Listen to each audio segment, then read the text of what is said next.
Hello, everybody, and welcome back to Girls Unscripted. My name is Kate. My name is Carolyn. And if you were watching on YouTube, you will see that Carolyn and I are holding hands because we are finally recording in person again. We are in the same room. I see her body. It's fantastic. When do we let go? I think...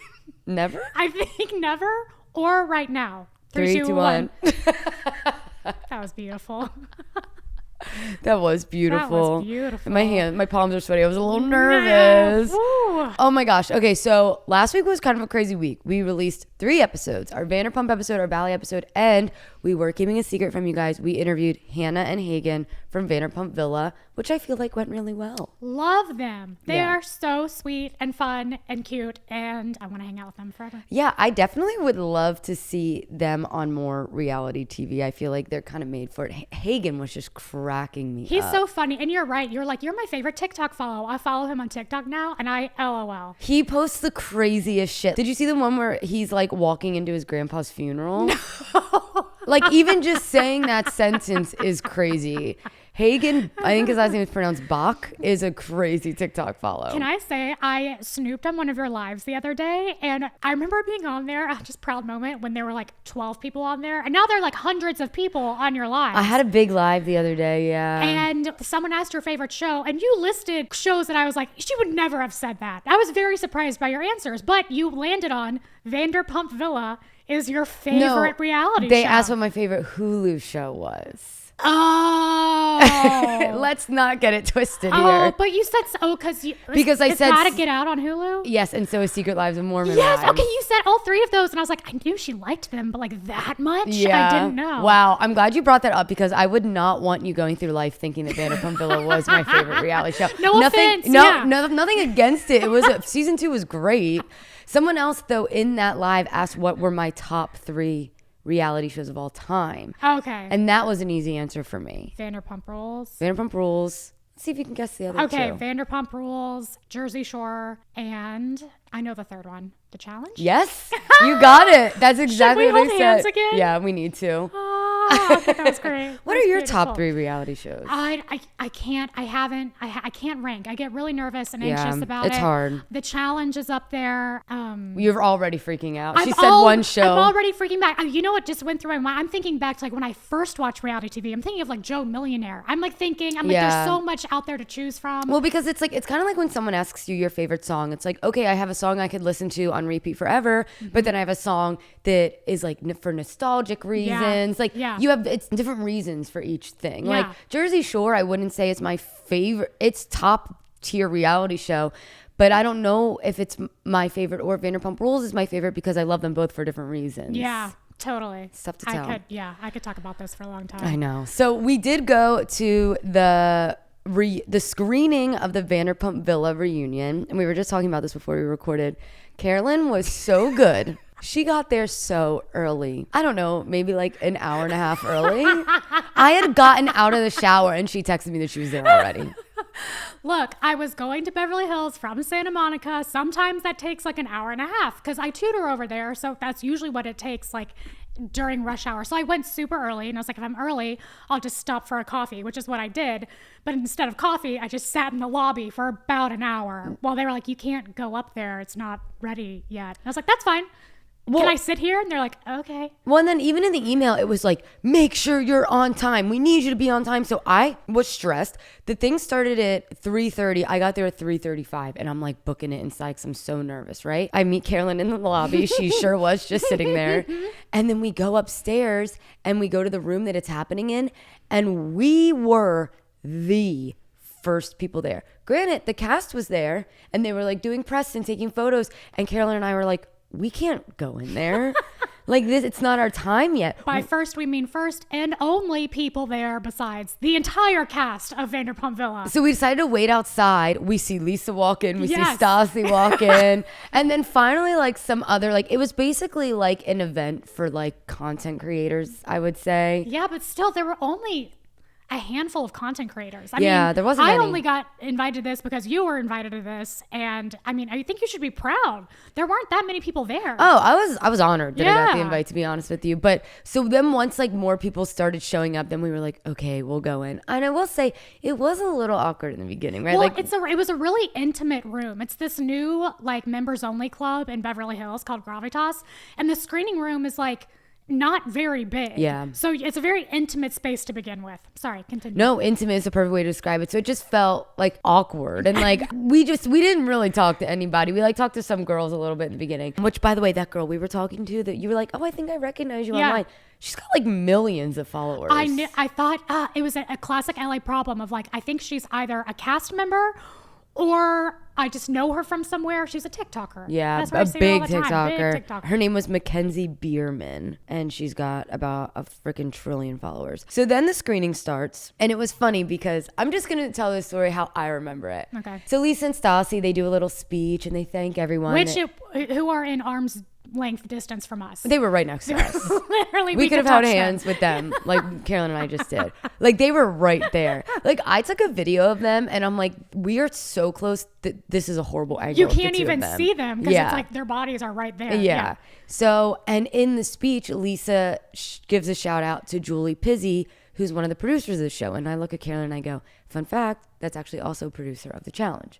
Okay. Which we just said is both in our top 3. Both in our top 3 favorite reality shows. So we're sitting there, minding our own business. The reunion is about halfway through. And all of a sudden, I'm like, Carolyn. CT just walked in. And she's like, what?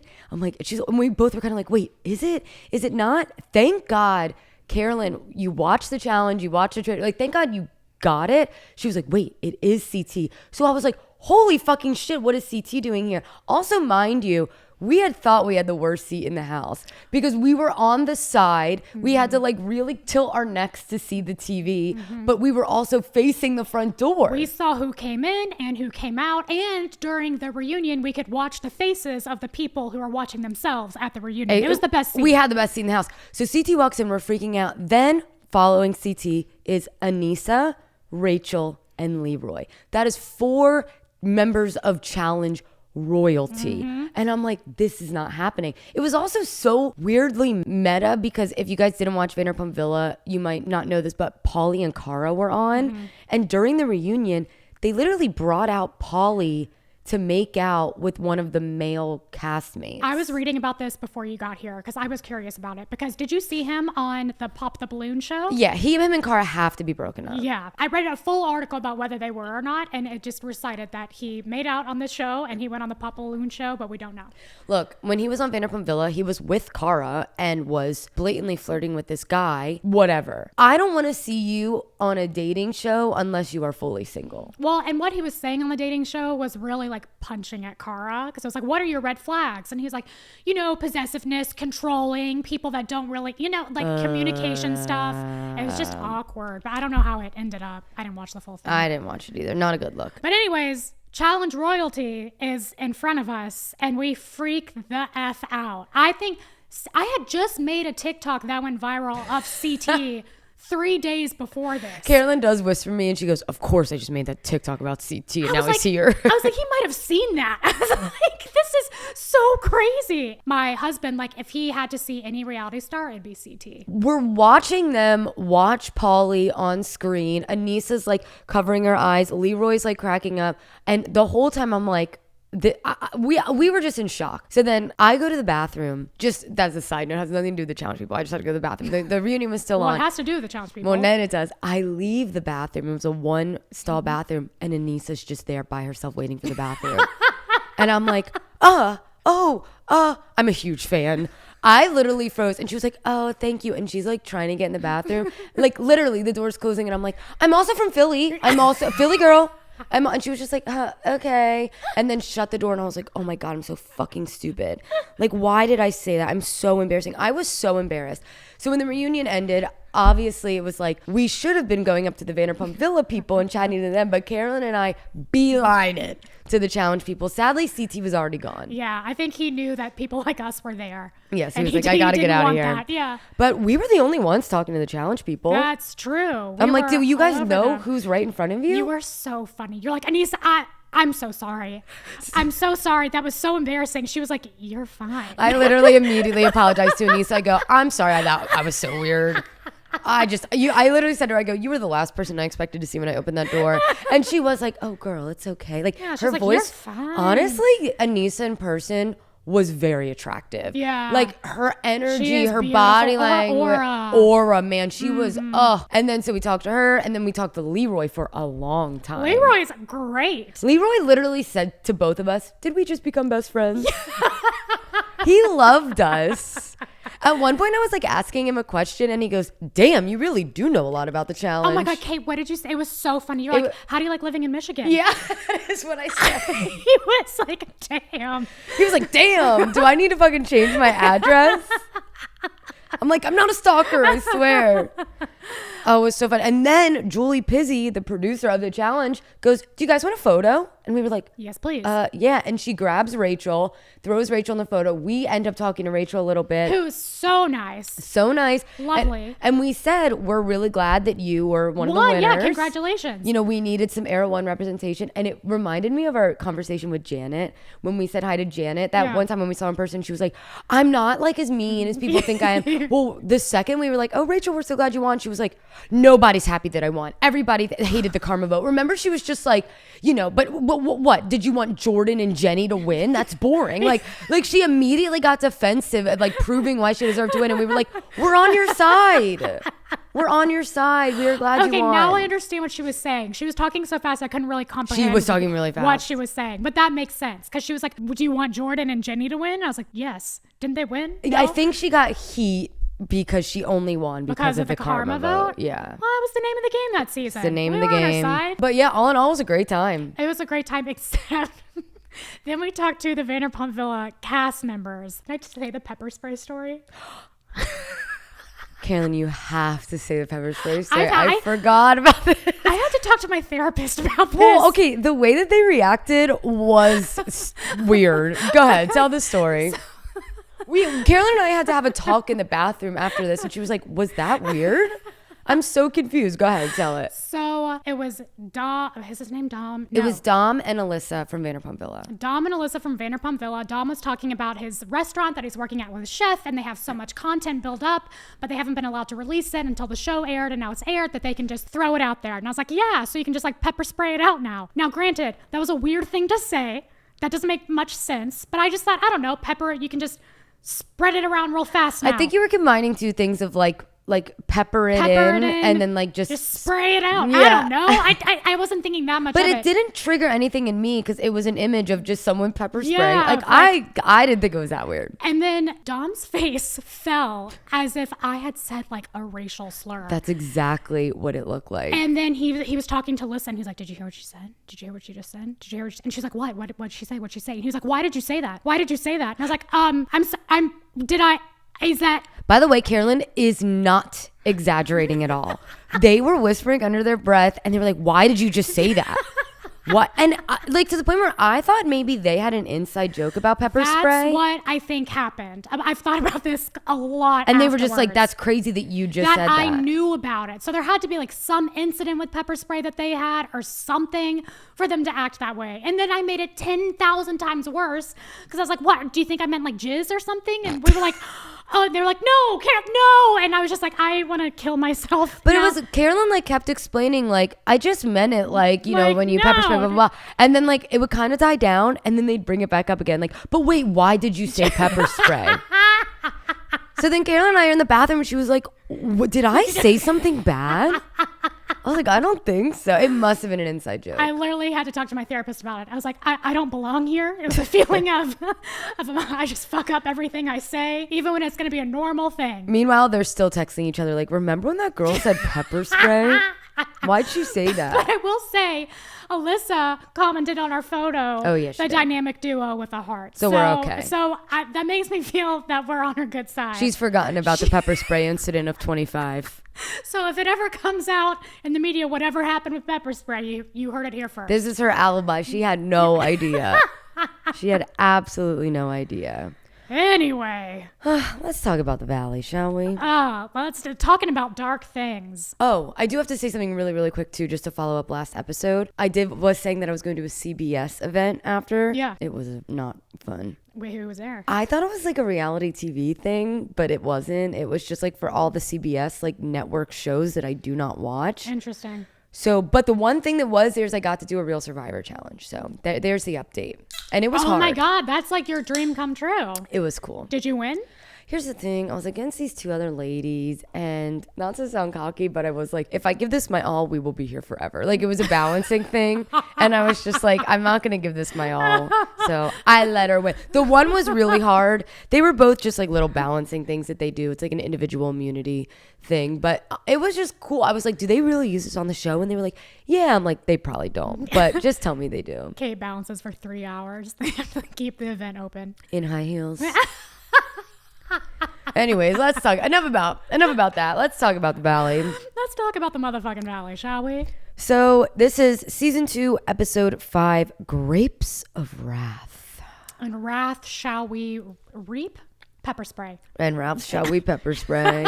Now that's our inside joke. Exactly. So it just kind of picks up everyone's waking up. It's like the morning after the gratitude circle night. Zach has a Diet Coke, a Pop-Tart, and an opened thing of French onion dip on his nightstand. I've never related to someone so much. I knew you were going to say that. That was amazing to me. I do love French onion dip. I mean, and he like slept on something. I've done that. Yeah. The onion dip. Kyle and I do Doritos, Cool Ranch, and French onion dip. It's fantastic. That does sound good. So, everyone's just kind of doing their own thing in the morning. It's 9 a.m. and Jesse and Kristen are popping champagne in the kitchen. This is like an alcohol-fueled trip. Well, you have a case of Prosecco to You got to finish it. You got to start.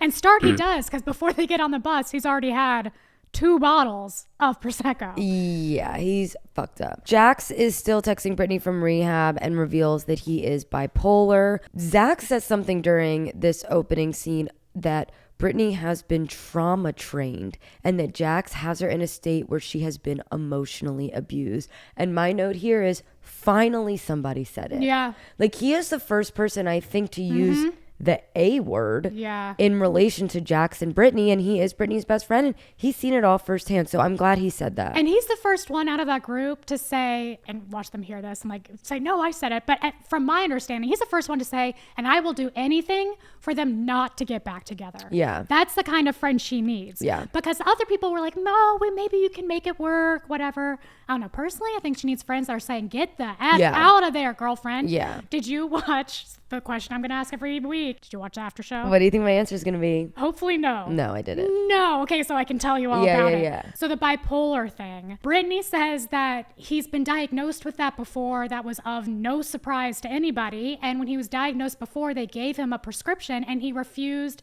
to fill it. I'm not surprised at all. And then they asked Jax about it, and Jax said, no, it wasn't for bipolar. They gave me a prescription for depression, and I never filled it. Brittany was like, no, it was bipolar medication, which are 2 different things. So I don't know. It's a he said, she said thing, but I you know who I believe. I believe Brittany. Yeah. Hashtag believe Brittany. Then they get on this party bus straight to the winery, right? We're picking up quick this episode. Jesse is drunk.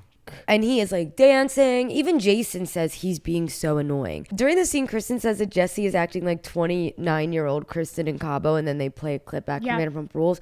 Kristen, I hate to break it to you, but I'm pretty sure she was like 35. Okay, that's what I was thinking too. Like she started Vanderpump at 30 years old. That's what, okay, I was like, am I crazy? Because No. we're recapping right now, and I thought she was in her 30s. Yep. Okay. I'm not crazy. You know what? We'll let her. But we'll think let her that. have it. We'll let her have that. It was fun footage nonetheless. It was fun footage. So there's a bad omen. Okay, the bus literally breaks down on their way to the winery. Yes, bad omen. The bus starts smoking, which segue has happened to me before. On like a party bus. On a party bus, and within 30 minutes, there was no more party bus. What do you mean? I'm not shitting you. The whole thing burned in flames. Are you serious? Yes. We had to get off the bus. Holy shit, good thing you guys got off the bus. My brother and I were the last ones out because we're like, everyone's being so dramatic. And then literally orange flames. The whole bus thing, it was after steeplechase, it was after a horse race, and we like clogged the whole traffic for a while because the whole thing was on fire. The tires burst. Holy shit. I know. I'll show you a picture. If we have it, we'll post it on Instagram. It was hilariously crazy. Okay, so I was like, wow, this is crazy that this happened to them. I guess it's really not that crazy. Well, at least it didn't catch on fire, but Luke made the right call. I was like, good call, Luke. Go back down. I love that it was like outdoorsy King Luke is like immediately under the hood, like, well, but looks like the coolant is bad. We can just turn off the AC and head down the hill. We're not making it up this hill. Like, he was in his element right there. Which there is something sexy about a man that knows car parts. I liked it. Oh my God, Carolyn's showing me a news article. Bus catches fire outside of Nashville's steeplechase. Oh my God. By the end of it, the whole thing's gone. The whole thing's gone. It happened within like an hour. I mean, it was crazy. There are flames coming out of this. It goes all the way back on the bus, and by the end, it's just the frame of Did you guys get all your stuff off the bus? Yeah. We just walked out, and our friend was drunk, like passed out on the bus. And we had to be like, Jeff, get up. You gotta get up, buddy. Like, the bus is on fire. Holy shit, that's crazy. What a connection. I know. What a connection. So Jesse is hitchhiking. He's trying to be funny. I feel like he has the humor of a 13-year-old boy. And it's during this scene that Michelle says she's glad that people are finally seeing the Jesse that she had to deal with. And I'm like, it's good that they're all spending, I don't know that they've ever really spent a weekend away with Jesse. And I feel like this is very validating for Michelle to be like, see, like, he sucks. Also, while they're still on the bus, Nia gets that phone call from Danny, and the way that she is talking to him, she's yelling at him like he's her child. And everyone clocked it.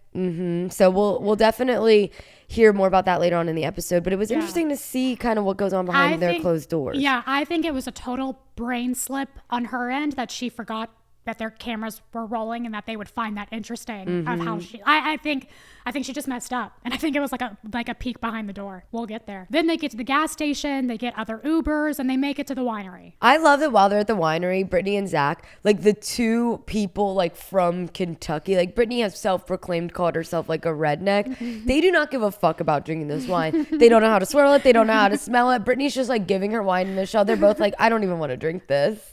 They just want to do shots of tequila, and I respect that. I love wine tasting. I've been so many times. Fun party idea, and I've done it once. Get bottles of wine, get a cheap one and an expensive one, or whatever. It doesn't have to be that expensive. Wrap them in foil, and then everyone drink them, and they have to guess how much it cost, what kind it is. No one ever gets it right. No. I think it's a fallacy. I did like a wine tasting thing once at producer Rachel's house, and I brought like this organic sulfate-free wine that I thought was so good. And when everyone tasted it, they were like, oh, that is disgusting. It got no votes. I lost the game. I was like, damn, I must not have a good palate. Yeah, me neither. $2 Chuck is good for me, but I don't even remember what $2 Chuck is. $2 Trader Joe's, Charles Shaw, that's what it is. Oh, okay. Not great. Charles Schwab. Charles Schwab. You know, Charles Schwab brand wine. like the financial service company. Yeah, that's what they give their new clients. $2 Charles Schwab bottle. It's now $3.99. We're hearing. That's fucked up. That's a recession indicator. They don't call indicator. it $4, Chuck. Yeah. That's a recession indicator for sure, Carolyn. You're absolutely right. So now Danny is back. He did his little voiceover thing, and he walks in. He's like, hey, it's me. Guess who's back? And everyone's like, hey. You sounded like the Grinch or something. Hey. Yeah, well, Guess it's allergy season, people. My voice isn't what it used to be. But that is kind of what he sounded like. He was ready to go. He was ready to roll. Like, and nobody cares. Like, and in this scene is when I finally realized, I don't know why I haven't thought about this before, like, Danny is an actor. And if you live in LA, you know a Danny. Yeah. He is always performing. He always is acting as if he's doing something groundbreaking. Like, he has a lot of catchphrases. Like, he is the actor friend. Well, and he's married to the pageant lady who also knows how to put on a perfect facade. When he came there and how she greeted him after we just saw how she was talking on the phone with him was weird. Well, and that's a fucking theme throughout the episode with the two of them. It was odd. I mean, like, I understand you can get in tiffs with your significant other, especially if you're married, and like it doesn't matter, you do it all the time. But it felt performative of like, honey, or whatever she said. It is very performative, and even at one point she kind of like covers her face and looks at him and she's like, you've caught up. Yeah. You've caught up. Yeah. Like,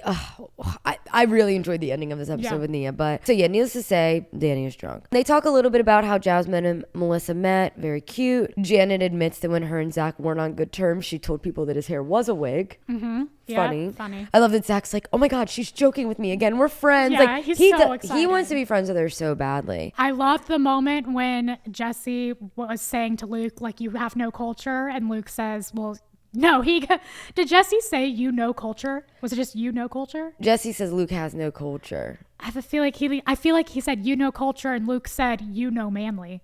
Oh, I did not or something catch that. weird, but regardless, Jesse said that Luke doesn't have any culture and Luke said, well, you have no manliness. So. Well, that's because, and you know what, I can't blame Luke, but Jesse goes, it just looks like a Monet. It looks like Monet out here. And Luke goes, oh, I've never been there. And Jesse's like, that's an artist. And then, of course, Luke's like, well, I don't know. You're always talking about Capri. Like, it was funny. I liked it.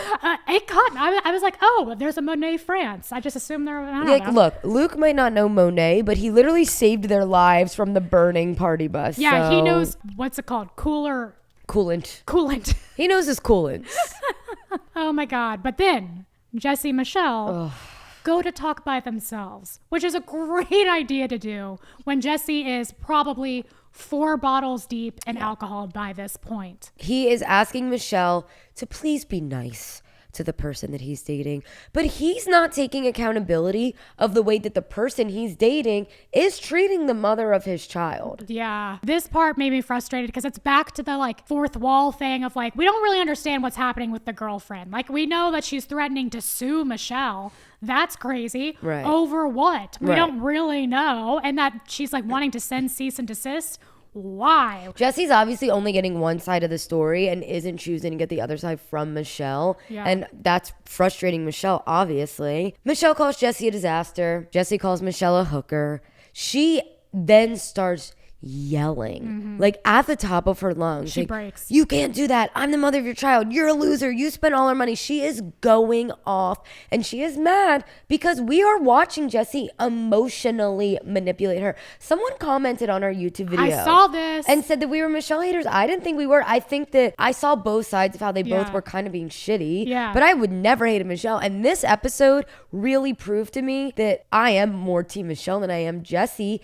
The way he is treating her is horrible, but he doesn't think he's doing anything wrong. I heard these girls say on a podcast that Jesse knows exactly how to work the camera and manipulate an audience. And he knows when to turn the waterworks on so he can get sympathy, and he makes Michelle look like a bad guy. Even in this episode, he keeps saying, you know, I'm trying, but Michelle, she's just so cold. It's like, no, she's cold because she's trying to not flip out at you like she's doing in this scene. You know where he really shines? The motherfucking after show. Oh God, when he is on that chair, I think his room is like him, Jackson, Schwartz. Yep. Nightmare blunt rotation. He has no counterbalance to his words, so he just like goes off. The things he said about Michelle, did they mention here the cheating thing? Did they say that here? They mention it in this episode, yeah. He goes off about the cheating thing and says details about lingerie that he bought her and stuff that's just like nasty stuff to bring up on camera. Isabella's gonna see this. Yep. And so he said that he and Michelle talked. And Michelle said that they also talked as well. And they agreed not to bring up her cheating on camera. And he did. She's saying it's a kiss.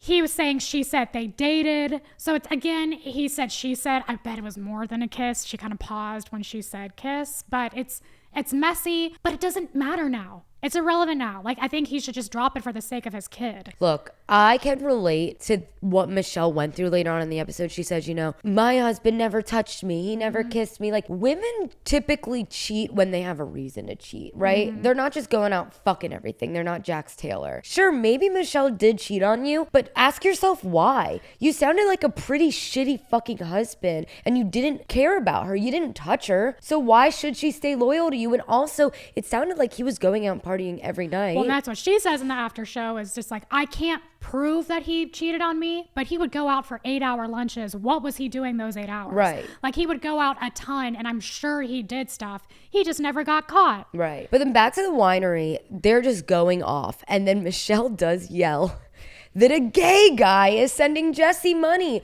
So not only is Michelle getting, quote, money deposited in her account, which she says was a birthday present for Isabella, was a wedding present, but now that there is some gay man that is sending Jesse money.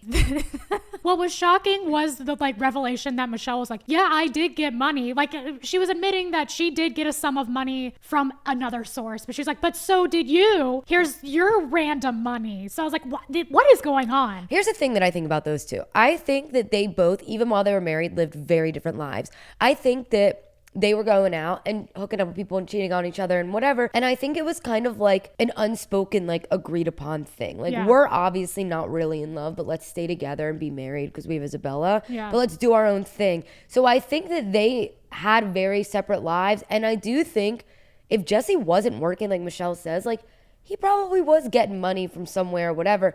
The whole why is a gay man sending you money? I'm not really sure what that means. All I know is the plot is thickening. He said in the after show, it's a friend of theirs. He was one of the 50 people at their wedding. It's a very good friend. It was a birthday gift or whatever. Jesse also said that when their marriage was essentially over, but they were still living together, they were going to separate. Michelle would be out all night. He lost 40 pounds because he was so sick to his stomach of what she was doing. And it took him a while to be able to hook up with anybody. And Michelle was like, a week after I told him I wanted a divorce, he slept with a married woman. Wow. She knows that. Dude, okay, let me just tell you this real fast. Fucking fuck dudes. I don't believe a word that comes out of Jesse's mouth.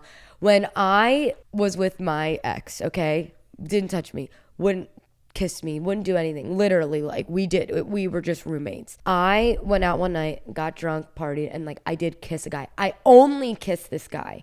And I got home and I immediately told him. Yeah. I said, this is what happened. I'm not feeling very loved by you. I'm sure this is why I did it. I'm really sorry. Like, let's just be honest with each other, yada, yada, yada. He left the house, didn't come back for days, wouldn't talk to me, was crying, saying how upset it made him, how sad I can't eat, I can't sleep. Guess what? He was fucking other bitches for years before that time. He had a secret girlfriend. He had been with someone. This girl was telling him, like he had been actively cheating on me during this moment. So men can say whatever they want to say. They'll never come face to face with like their actual reality. And when he kind of like convince you that it's normal to not have affection in a relationship. Yeah, he was like, we've been dating for 6 years. Yeah. This is normal. Yeah. So it's like, I think that my ex is very similar to Jesse. And, you know, a lot of privileged white men. Exactly. Also, never date a man whose name starts with J. I'm just going to say that right now. Yeah, I'm just never do it. But I'm just saying, it's like, sure, it's easy for Jesse to like put all this blame on Michelle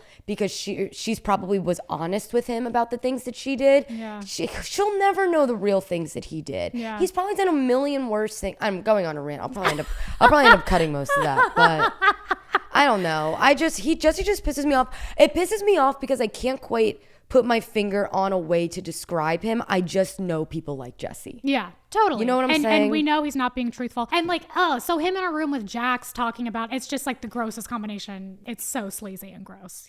He says a million things. It's like, have you ever seen that meme where it's like two dumb bitches telling each other like, yes, queen, yes, or hell yeah. Yes, that's Jax and Jesse. That is them together. They're like hyping each other up. They're like the perfect couple. Yeah. And then Schwartz is just like, like Schwartz like, why am I here? I just need this paycheck. Yeah, literally, why is he here? I have to support Gordo and Butters. During this scene, Jesse admits that he is an asshole and it's not true. Michelle isn't a hooker and he regrets even spreading that lie. She's not an escort. So like, you're fucking crazy. You literally said she was. And then again, back on the after show, he's saying it's just a rumor. I shouldn't have repeated it. We can't keep it straight at this point. Again, we are seeing in real time his manipulation. One thing I did love about this scene though is Brittany standing on business for her friend. Yeah. Enough is enough. You need to apologize in front of everyone. And it was so funny when he was like, you know what? I am an asshole, da da da. And she was like, okay, great. That's fine. Thanks. Bye. And he was like, well, I'm not done. She's like, nope, you said sorry. So we're leaving. We're done here. We have nothing left to say. Okay, come on, Michelle. I loved that so much. It was a good showing of friendship because they were just like, Michelle, don't let him get you like this. Yeah. This is what he wants. Yeah. He wants you to crack. Yep. And she did. They see right through him. Yeah. So then we head back to the house and we see the quick little scene of Danny sneaking into the pantry with Janet, which at first I thought Janet was going to say, like, he touched my ass. Me too. But turns out she actually just caught him taking shots of tequila and hiding it. Ooh, spooky. But I do think that is tea because it's like he feels like he can't drink in front of Nia, but also, so it's like he has to lie to his wife, but he might have a problem with alcohol. Yeah, I agree. It's weird. But I also think if I were at a weekend party with my friends and I saw someone taking a shot of tequila, I wouldn't be that weirded out. I mean, the hiding it is weird. If he was really like hunched over to do it and really, really trying to hide it, that is awkward. And I guess that's what she's saying. So Well, I guess it is a little weird. I think if you're taking a shot of alcohol in secret, it's a bit alarming. Yeah. Of like, why aren't you just being like, who wants to do a shot Well, with he me? said he went in there to get a White Claw and then he saw the tequila, so he took that instead. Is that what he said in the after Yeah. show? Okay. Now that is not as weird as I once But thought. then in the after show, Janet said he took the tequila and drank a lot to where she would be passed out if she had drank that much. Well, and Danny did pass out. So, meanwhile, Michelle receives a text from Jesse on the drive home that says, "Can we walk down the ocean on talk?" So, based on that text, you know this is going to be a fucking drunk conversation. It's not going to go well. Why would she say yes to that? Wait, can you read it again? I missed it the first time. Can we walk down the ocean on talk? She should not have bit that. She should not have gone up to the room. No. So obviously they have this talk. It ends exactly how you assume it ends. They're fighting. They're yelling about the cheating. This fighting is a lot. Yeah. Like, this is really some of the darkest fighting we've seen. I was trying to think of other dark, like, raw, fucking, like, ooh, juicy meat, raw, dead cow stuff. See, sometimes you do say weird shit, though. That was kind of like pepper spray-esque. Yeah, it was pepper spray-esque. Yeah. It was. I'll probably take it out. But it was really raw, and I almost felt uncomfortable watching it. Yeah. Well, you could tell it was just like sometimes things happen on reality TV where you kind of forget you're watching reality TV. Like their fight was so raw that you could tell it was just the two of them in that room fighting. There wasn't a production team. There wasn't cameras. There wasn't mics. Like they were just going at each other as if there was nobody around. Yeah. I do have a theory. I think that Jesse doesn't hate Michelle. I think that Jesse is deeply, deeply in love with her. And his ego can't handle the fact that Michelle isn't begging to be back together with him. Oh, of course. He doesn't want her to be happy with someone else. Like his ego can't take it. And Zach does say something in this scene where he said he's kind of like Jax, where it's like, I don't want you, but I'll say whatever I can to pull you in. It's like, I don't want you, but no one else can have you. Yeah. Like she's his property. Yeah. Manipulative Jax behavior. And he can't stand the fact that she's happier with someone else. Can't stand it. They would not be like this if Michelle was single. It's the fact that she's with another guy. That's what's fucking with his ego. I agree. Right? I agree. It's because he's in love with her. Yeah. I don't know if he's in love with her. I think he's in love with his ego. I do agree that He's I in think love it's with just himself. like he's in love with himself and it's a reflection on him. It's like narcissist stuff. Yeah. He literally in this scene, again, you have a daughter. She will probably be watching. Jesse yells she is a lying, cheating whore. Right. That's what I'm saying. Like, those are fighting words. Yeah. That was a weird thing to watch. I'm glad it's on camera. Just like I'm glad the Jackson Brittany fight is on camera. We're finally seeing the type of man that Jesse is. But Isabella's going to see that one day. And that's on him. And she's going to see her father treat her mother like that. Look, they're both not well. Yeah. Yeah. They're both upset. They're going through this is the definition of a nasty divorce. And although we are Team Michelle, obviously they both have some shit. They both shouldn't be screaming this shit to each other and calling each other names and accusing each other of these things. Jesse's just worse. I think they were splitting apart and they got the show and it kind of fucked up their plan of getting apart. Like, I think they're kind of accidentally here.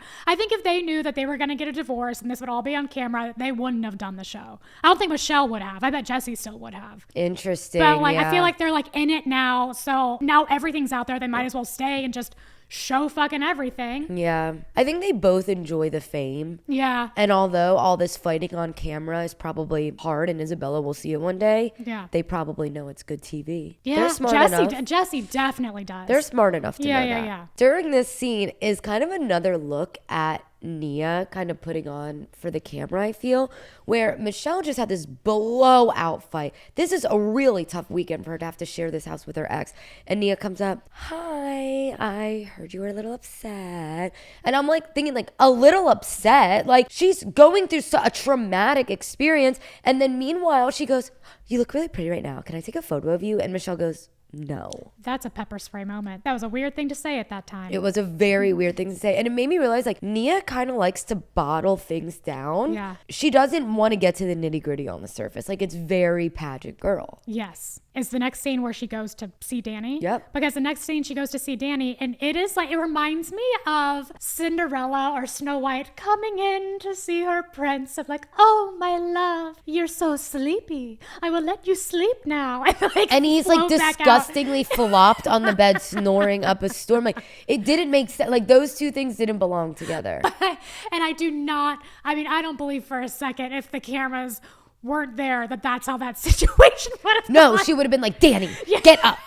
Get up now. We're going to dinner now. Put on a shirt. And I think she knew the best way to play this off is just, oh, sweet thing. To be fair, the man does have 3 kids under 3, and he is probably very fucking tired. And he drank a lot. I don't know. I didn't think it was a big deal that he was passed out. And he drank. It's not a big deal that he's passed out. It's how she handled it. It's because she's making excuses for him. Yeah. Like if she just would have been like, yeah, he got kind of fucked up at the winery, so he's drunk. Yeah. I think that this is also like there's a lot of underlying things of, last season Danny and Nia were the fan favorites. Everybody loved them. They have this perfect marriage where in reality, they don't. These people are seeing like they do fight. Danny does get drunk. I'm glad that we're bringing back up the story of Danny being inappropriate towards Jasmine because I felt like we really skated over that. I called this first season. I was like, I'll find the clip where I was like, they are not perfect. They are getting the best edit in the entire world. I remember you saying and that. we're going to see some shit underneath, hopefully. So I don't think it's an issue that Danny has passed out. I think it's an issue that Nia's just like, well, he's tired. But clearly he was drunk. I mean, at the same time, like, I don't know.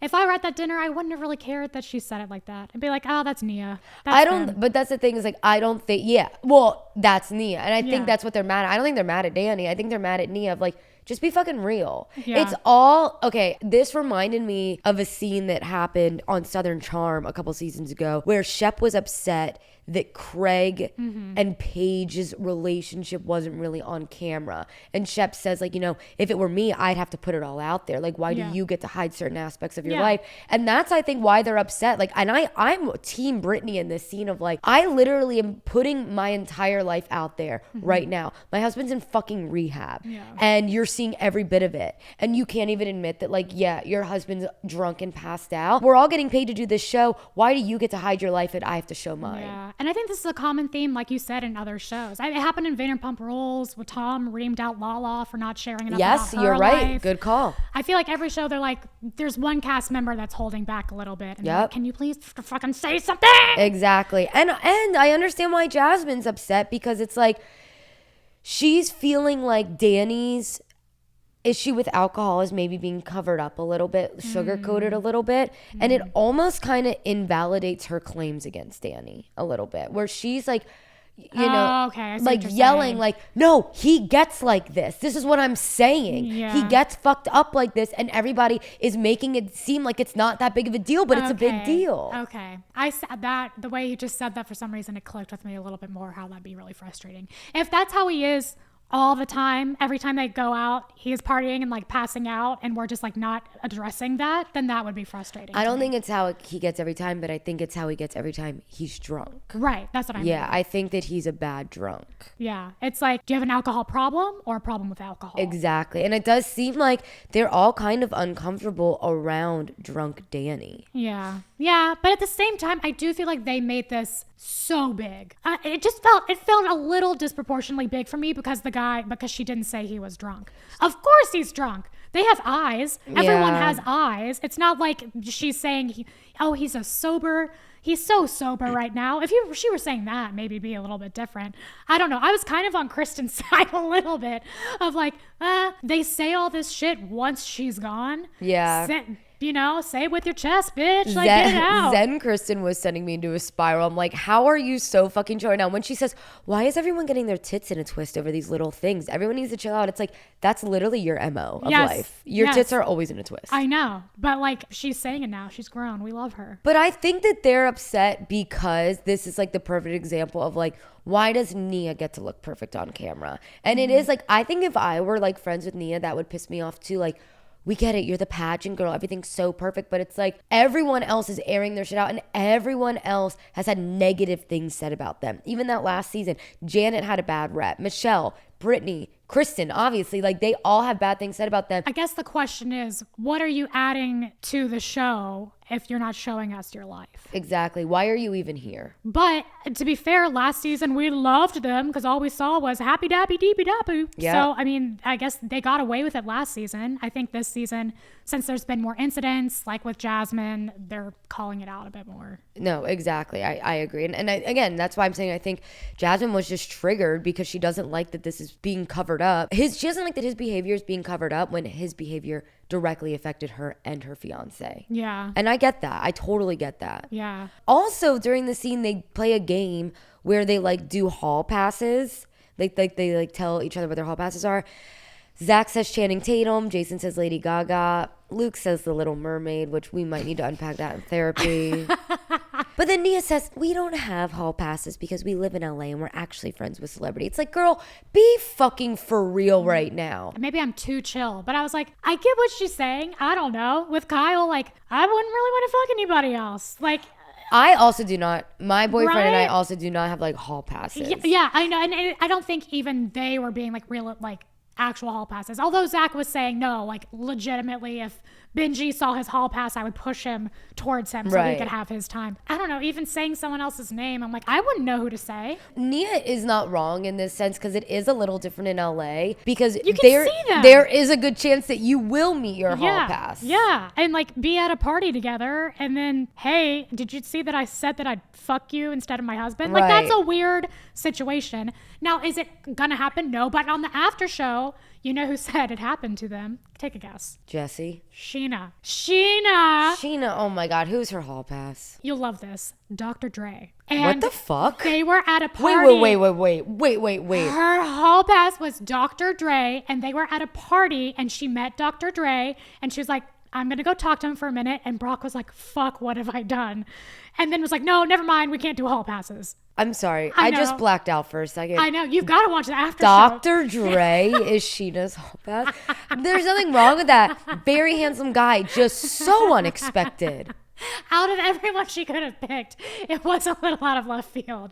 I thought she would have done some like ambiguous HBO show actor. Well, you or know something. why it is? Because she Why? wants him to produce her music. It's true. Maybe he can produce my next album. Blow her up. So now they're like back in the house, and Zach tells Nia that basically everyone is talking shit on her, that she needs to be real about Danny being drunk, and they're saying that they're faking their perfect relationship. Which I liked Zach for doing. And I was like, this might be a little bit of revenge for Yes. Brittany talking shit about him to Janet. But I also respected where he was like, hey, just so you know, everyone is talking about you, so Yeah. I'm just gonna let you know. But I think there was also a hint of like, this will be good TV. Did so. he say this on the show? Because he definitely said it on the after show. If he didn't say, he like literally said out loud, you know, and if it weren't for Brittany going and telling Janet immediately, maybe I wouldn't have done He it. said it on the show as well. Yeah. So now Brittany is in another room venting, and Nia is listening at the door. And this we did kind of get a peek of like, Nia is kind of not someone you fuck with. Like, Yeah. she does say in her interview, like, if you're going to say something, say it to my face. Yeah. So Nia goes in the room and she's confronting Brittany. And I love how Zach's like, whoa. Everybody needs to calm down. I'm like, Zach, you actually kind of started this. Well, they were riled up. That's what I'm saying. I mean, they were so riled up that I thought it was a little over the top. Well, And they've all been drinking I was all just about to say, day. you have to remember they have been drinking wine all day. So when you add that in and you get steamrolling and everyone's jumping in on the bandwagon, I can see how you can get amped up about it. I think it's a mixture of they've been drinking all day. I'm sure they've been talking off camera about how they're kind of annoyed that Nia and Danny don't really like show their true selves on camera. Plus the stress that Brittany is going through of Jax being in rehab and texting her Blowing her nonstop up. the entire time. I'm sure Brittany's had it up to her, and I don't blame Brittany for for blowing a gasket, to be honest with you. I Yeah. really don't. But I mean, Nia was fair to ask, what do you want me to say? And say he's drunk. And she was like, he is drunk. Yeah. What else can she do at this point? Except I guess she could, okay, this is what she could do. I just realized it as I said it. She could be honest and say, you're right. I haven't been showing as much of my life. I'll be more forthright here on out or whatever. Yeah. But she's not going to say that.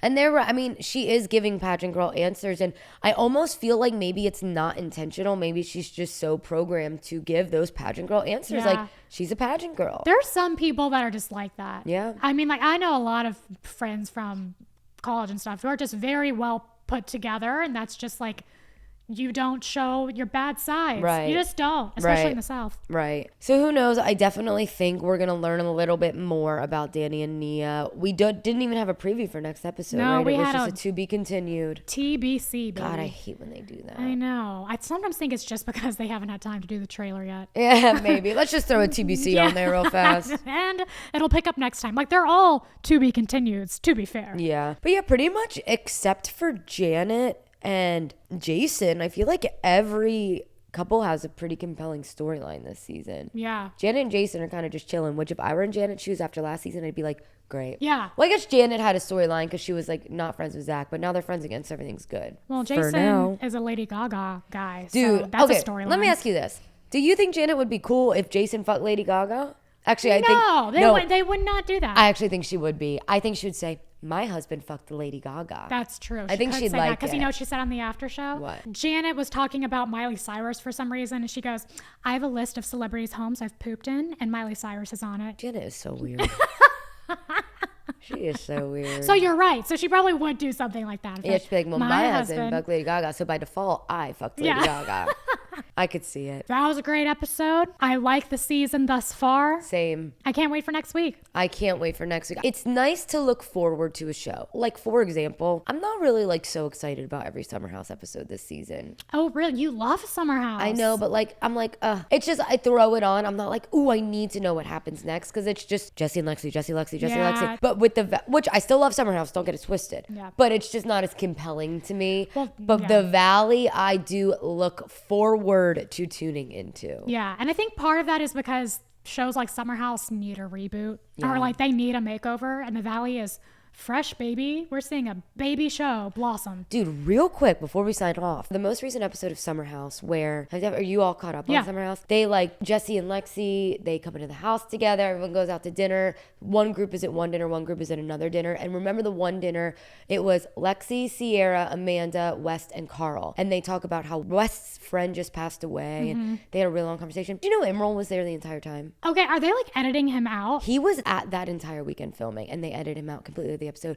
because I actually made a TikTok about it. A fan like filmed them at the table, and Emerald was sitting next to Carl. Do you think it's because I wonder, you know what it is? I bet it's a money thing. I bet they realize that he's not adding to the storyline. If anything, he's just kind of pissing people off by bringing all these chicks home, that, you know, they get a per episode fee. So if they don't have him in it, they don't have to pay him. That's that's so fucked up though, because it's like, but he was there. Yeah, that's true. But that's what a lot of people in the comments are saying, that they just don't want to pay him. But I'm like, did something happen at the reunion? Because there was rumors that he left the reunion early. So That he did? yeah. For what reason? I guess, well, we won't know because we But don't it's see like, what he's doing. did he leave early because he stormed off, or was he just not included the And whole they were time? like, all right, Emerald, you may leave You can now. exit the stage. Thank you. Thank you so much. So I don't know. I just had to tell you that because I thought that was tea. Interesting. So they are making a conscious choice to edit that man out. Well, that is a fun tidbit to ponder on. All right. Well, we are going to sign off. Thank you guys so much for listening to this episode of Girls Unscripted. Like, rate, subscribe, do all the fun things, please. Make posters, march on your main streets. We love you. Bye. Bye.